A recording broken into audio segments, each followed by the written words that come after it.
Hello, friends, and let's get started. The very day Mark came across his wife's diary, Mark was looking for a charger for his phone. He had come home after work and wanted to charge his phone quickly before going to his parents' house to help them with some repairs. He usually knew where everything was because everything in their house was organized, and Claire liked order. He opened the top drawer of the desk first. There were cosmetics, a hair flat iron, and some magazines that Claire leafed through in her spare time. The second drawer was almost empty. Inside was a passport cover, an old birthday card, and a key, the meaning of which Mark didn't know. When he closed the drawer without finding the charger and sat down on the edge of the bed to look around, his eyes fell on the pillow. Beneath the pillow, the corner of a small black paperback notebook was sticking out faintly. His heart froze for a moment. He tried to shrug off the inner impulse to read other people's notes, even if they were his own wife's. But something in the back of his mind told him that the notebook had not been left behind by accident. It could have been a shopping list, trivial entries like diet notes, or some personal plans. Nevertheless, curiosity overpowered. Mark carefully pulled out the notebook. He had already reached up, about to put it back, but he saw with the corner of his eye that on one of the pages there was something short and seemingly underlined with a few lines. What if there's something important in there? A thought flashed through my mind. Maybe she's planning some kind of surprise? Slightly nervous, he opened the notebook about halfway through. A few pages contained neat entries in small handwriting: the date, the day's to-do list. It looked perfectly innocent: buy groceries, pick up shoes from the repair shop, make an appointment for a massage. But suddenly on the next sheet, which was ajar, he noticed considerably more explicit phrases. I want to make love to Josh right in the office. He's looking at me so hard my knees are shaking. I want to try it with 2 men at once. I visualize everything in detail at night. Sometimes I feel like I'm about to fall off the wagon.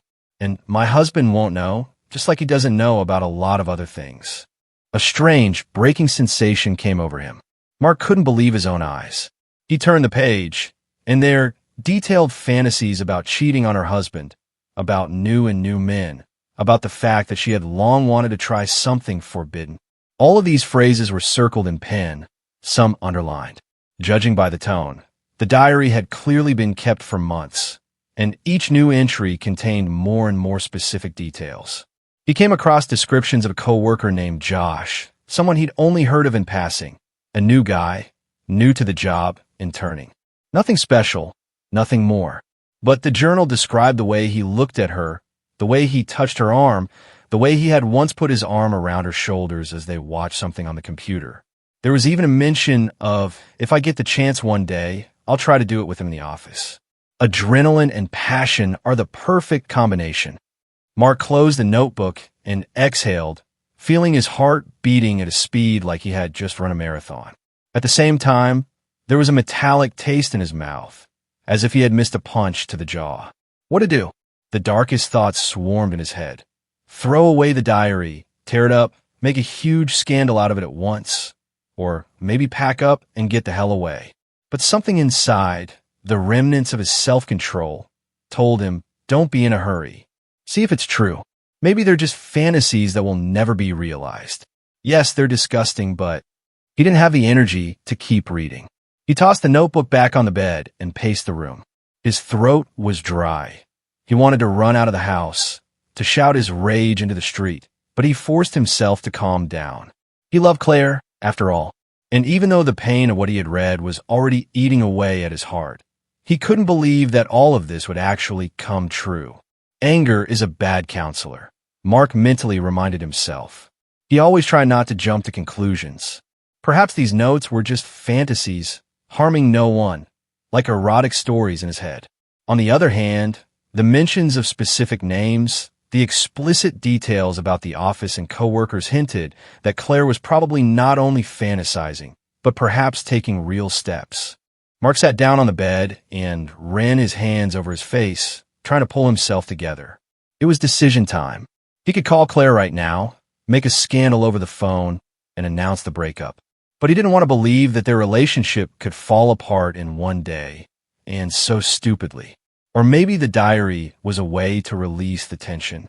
Maybe Claire would never really cheat. Mark picked up the notebook, closed it, tucked it under his pillow, as it were. He decided to proceed carefully to find out everything to the end. If there really were simple fantasies in there, he didn't want to ruin everything because of them. But if Claire was really ready to betray him, well, then he would need proof and his own conviction that he wasn't mistaken in her intentions. The initial shock turned to a state of cold determination. Mark felt a strange mixture of excitement and terror building up inside. He was about to be immersed in a small detective case involving his own wife. He needed to understand what was on her mind, how far she was willing to go. The evening of the same day passed tensely. Mark tried to look as normal as possible. Claire got home, as usual, around 6 in the evening. She threw her purse on the couch, took off her shoes, and went to wash her hands. Mark watched her from the kitchen, pretending to prepare dinner. There was no sign of worry or guilt on his wife's face. She looked tired but calm. Over dinner, Mark specifically broached the subject of her work to see how she reacted. "How was your day?" he asked, trying to keep his voice as casual as possible. "It was fine," Claire replied, picking at her salad with her fork. "Nothing much, just a lot of paperwork, the usual." "And this new colleague, Josh, how is he?" he added almost casually, trying not to look her in the eye too closely. "Josh?" she asked, raising an eyebrow slightly. "He's fine. He's capable, quick on the uptake." "Why?" Mark took a sip of water. He decided not to insist, so as not to show too much interest. "It's just interesting. You've never told me about him before." "There's not much to tell," Claire shrugged, then added with a slight smile. "He's cute, but I don't care about that." Mark felt his insides tighten at those words, which in another situation might have seemed humorous. But now, knowing what she had written in her diary, he could hear the hidden subtext in her every remark. He nodded, pretending to take her answer for granted. Dinner continued in silence. Mark caught every facial reaction she made, but Claire looked impenetrable. No embarrassment or any sign of guilt. Maybe she really didn't plan to do anything, he thought, but the gnawing worm of doubt continued to grind at his soul. The next day, Mark decided to proceed more cautiously. He knew that in her diary, Claire had mentioned fantasizing about staying in the office with Josh after work. Perhaps she talked about some sort of delay, so no one would get in the way. And so, flipping through the coffee table this morning, Mark happened to see her work laptop, her mail flickering on the screen, and among the emails he noticed the phrase, "We'll have to stay after 6 p.m. on Wednesday." It was an email from Claire addressed to Josh. He didn't see the details, but he managed to catch a glimpse of some of the correspondence. This is probably the meeting, he thought. He felt anxiety growing inside him, mixed with anger. The solution came on its own. I'll drive over to her office unannounced and see what's going on. When Wednesday came, Mark waited until evening and drove out towards Claire's office. He knew there was a small reception area and a break room where coworkers often spent time after hours. The office was located on the 13th floor of a modern business center, and usually only those who urgently needed to finish their projects stayed there after 6 p.m. As he rode up the elevator, Mark clutched the handle of his briefcase with his fingers. He could see Claire and Josh in a compromising pose in the conference room, or hear them whispering loudly behind the closed door. But as he stepped off the elevator, all he saw was a dimly lit hallway and a security guard sitting peacefully at the end of the room. "Hello," he said hello to the guard, forcing himself to look friendly. "Good evening," he replied. "We close the office at 9, don't forget." Mark nodded and walked to the door that bore the name of the company Claire worked for. When he opened it, he heard a low murmur. At the far end of the office, something was being discussed in muffled voices. The rest of the workstations were empty, the lights partially off. He walked slowly down the corridor, and then he saw Claire and Josh. They were standing so close that there barely seemed to be a gap between them. Josh was showing something on a tablet, and Claire was leaning toward the screen, her hands almost touching her waist. I wondered if she'd notice her husband. At that moment, Claire saw a silhouette out of the corner of her eye. She straightened up sharply and turned to him. Her face was tense, but she quickly faked a smile. "Mark, what are you doing here?" she asked, trying not to show her confusion. "I thought I'd pick you up from work," he said as calmly as possible. "I saw the letter that said you were staying after 6, and I thought it would be convenient to stop by." Claire glanced nervously at Josh, and he gave Mark a slightly embarrassed smile. "Hi, I'm Josh. Claire, and I'll be done here in a couple minutes." Mark looked at them both suspiciously. On the surface, the picture might have seemed perfectly innocent. They were working, discussing something. But he remembered the entries in his diary, those desires for the office and the secret meeting on the desk. "It's all right, I'll wait," Mark said, trying to keep his voice even, especially since he'd already arrived. While Claire and Josh continued to talk about work-related matters, Mark stood aside and watched unobtrusively, trying to catch some gestures and glances. He felt like an investigator looking for clues, and at the same time he was disgusted that he was put in this situation. When the conversation was over, Josh politely said goodbye, winked at Claire, and left. That winking gesture was like a prick in Mark's heart. Was there really something going on between them? Claire looked around and sighed tiredly. "Let's go home. I have to do something tomorrow, and I can't do it tonight." "Sure," Mark replied briefly. They left the office together and got into the car. On the way, Claire talked about how hard it was to work with new people, how she was teaching Josh everything, and how he was always asking a lot of questions. Mark nodded every now and then, pretending to sympathize, though inside he was seething. She sounded like she was making excuses, or maybe she was just tired from the day. But either way, he was becoming more and more convinced that her inner life, her secrets, might be different from what she told out loud. This is just the beginning, he thought, and decided that he would keep an eye on developments. It had been a busy week. Mark could hardly sleep at all. Scenes from the diary he had read were replaying in his head. Sometimes he woke up in the middle of the night and saw Claire sleeping so peacefully, as if she were not worried about anything. He wanted to wake her up and ask her directly, "Why are you doing this? Why?" But each time he held back. There was a mention in the diary that Claire had been longing to go to a private party where no one knew she was married. Apparently, she was excited by the very thought of being a completely different woman in the eyes of strangers. Mark saw these lines as some mixture of curiosity, fear, and a desire to break the rules. He decided to try to fake the situation to see if she was really willing to take such a step. To do this, Mark contacted Claire's friend Jessica. Jessica and Claire had once gone to university together. Then their paths had diverged, but they had kept in touch. Mark knew that Jessica had quite a wide circle of acquaintances and sometimes went to non-trivial gatherings, from fancy parties to themed presentations in art spaces. Overcome with awkwardness, Mark calls Jessica and asks if she can help him throw a surprise party for Claire. Allegedly, Claire was dreaming of going to some rare private party, but she couldn't find an invitation herself.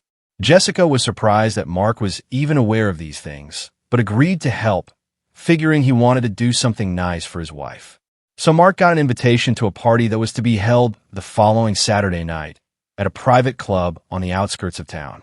Now it had to be made so that Claire would accidentally find out about the opportunity to go there, and yet think Mark was unaware of it.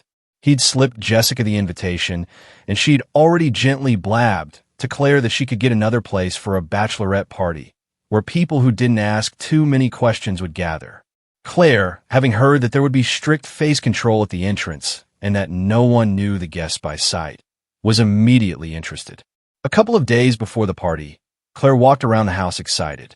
She was looking for something on the internet, choosing a dress, occasionally texting Jessica. It was hard for Mark to feign indifference, but he tried to act as if he didn't know about his wife's plan. And then on Saturday night, as he sat in the living room reading the news on his tablet, Claire came down the stairs in a short and tight black dress that emphasized her curves. "Where are you going so pretty?" Mark asked, looking up. "Oh," she pretended that she had just remembered him. "I'm going to have a little bachelorette party with my friends. We'll go to the bar and talk." She said it as casually as if nothing extraordinary had happened. Mark noticed that there was a special sparkle in her eyes. He remembered the lines from his diary about a private party and two strangers, and realized that his plan had worked. "Okay," he replied, trying to keep his voice perfectly calm. "Have fun out there." "Thanks," she smiled, fixing her hair. "Don't wait up for me early, okay?" "Okay, no problem." He heard the front door slam behind her. His insides were seething, but he kept his composure. As soon as Claire was gone, Mark closed the house, got into his car, and headed for the same private club he already knew the address of from Jessica. On the way, he felt short of breath. It was a game of brinksmanship. If Claire was really going there to be another woman and perhaps realize her fantasies, then Mark was going to see it with his own eyes. Parking not far from the club, Mark crossed the road and approached the entrance. There was no neon sign, just a sign with a name familiar only to the initiated. Apparently, there were some fancy events going on inside. There was a guard at the entrance and a girl in a leather jacket checking the guest lists. Luckily, Mark had a name on the list too, because Jessica had put him on it beforehand under an assumed name as an alternate guest, something Claire didn't know about. Once inside, Mark saw a semi-dark room where the music was playing loudly and the crowd was clearly having fun. Some were drinking cocktails at the bar, some were dancing. Sparklers danced on the walls.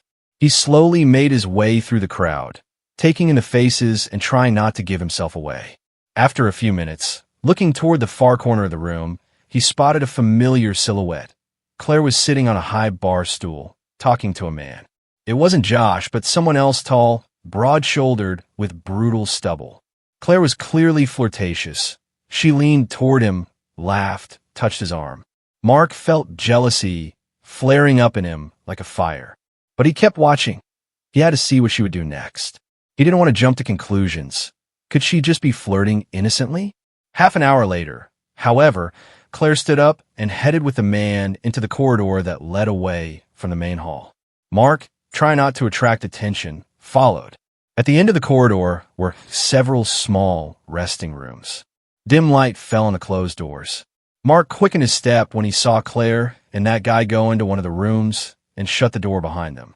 Mark's heart was pounding like crazy. He went to the door and pressed his ear for a moment to hear something.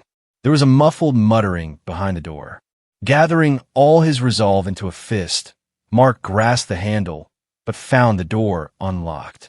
He opened it quietly and saw Claire standing half-turned toward the man, while he leaned toward her as if trying to kiss her. Their faces were so close that it seemed to Mark that in a moment they would be kissing. At that moment, Claire turned around when she heard the door creak open. When she saw her husband, she was literally frozen, wide-eyed. Her face reflected a whole range of feelings: shock, fear, anger. "What are you doing here?" Her voice trembled, panic clearly audible. The man next to her was confused and straightened up, shifting his gaze from Claire to Mark in incomprehension. Mark felt that at that moment all the emotions that had been building up in him had crossed the point of no return. He couldn't hold back any longer, but he didn't want to make a public show of it. "Is everything all right?" the man asked, casting a leering glance at Mark. "Go away," Mark said quietly, trying to speak coolly, though he was shaking inside. "We're having a family conversation." He shrugged, mumbled okay, and left the room, leaving the two of them alone.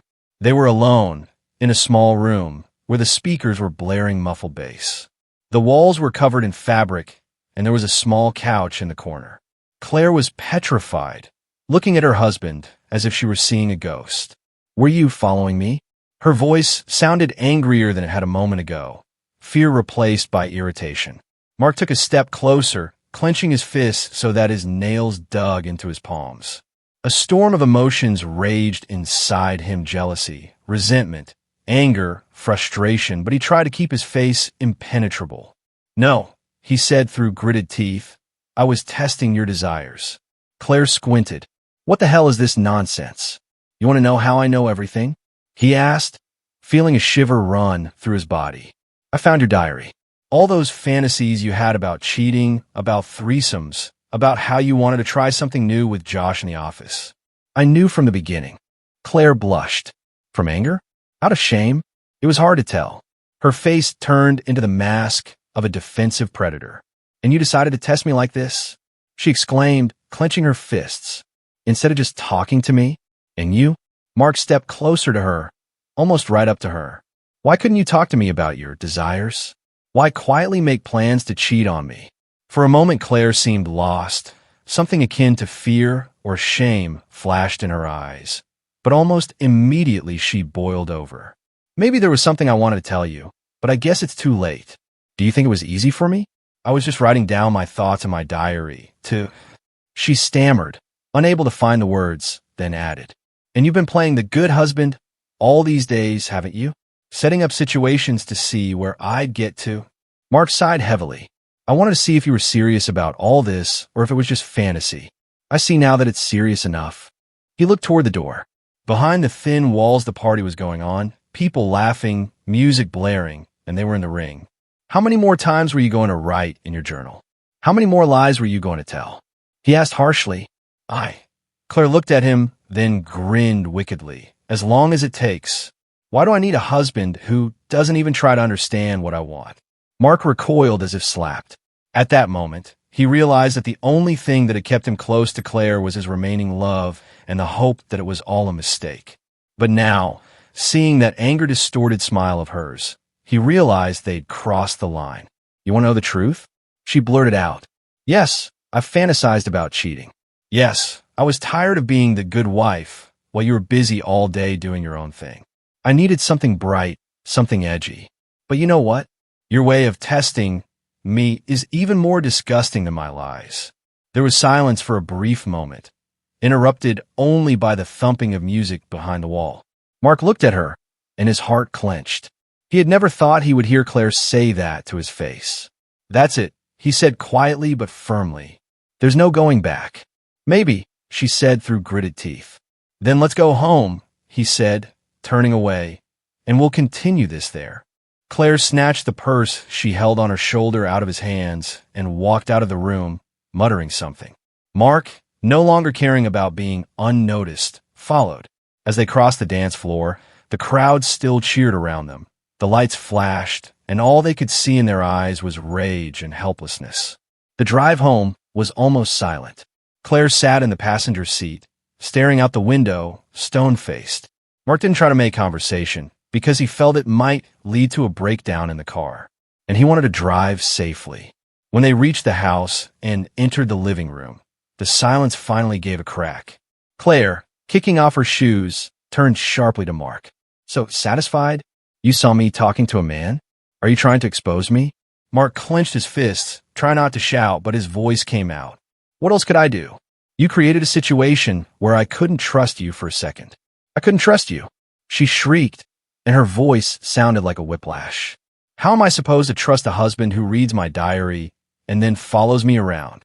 "Stop it," Mark shouted, tossing his keys onto the table so that they jingled. "Your diary is full of descriptions of the cheating you've been craving. Those are my private thoughts." Claire wouldn't let it go. They weren't meant for anyone else's eyes. "Maybe you shouldn't have left that diary in plain sight then," he shouted. He walked over to the sofa and picked up the decorative cushion under which he had seen the diary during the day. Shook it as if it made sense. "Who would have thought my loving husband would start going through it?" There was sarcasm and anger in her voice. The phrase took Mark's breath away. He threw the pillow on the floor. "Oh, so? You mean you left it there for me to find? Or what? Were you trying to provoke me?"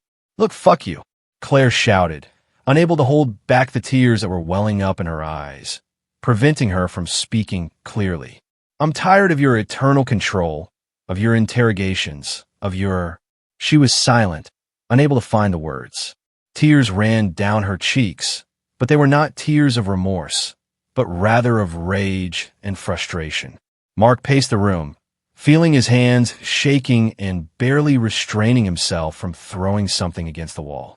Suddenly, he saw a picture of himself and Claire, framed on a shelf by the fireplace. It was a memorable picture from their wedding trip to France. They'd both laughed then, so happy. Now it seemed a mockery. He grabbed the frame and looked at the image. God, how naive we were, it flashed through his mind. Then in a rage, he threw the frame to the floor. The glass shattered with a clatter. Shards flew across the parquet floor, and Claire recoiled. "Are you crazy?" she shrieked. "Yes, maybe." He exhaled.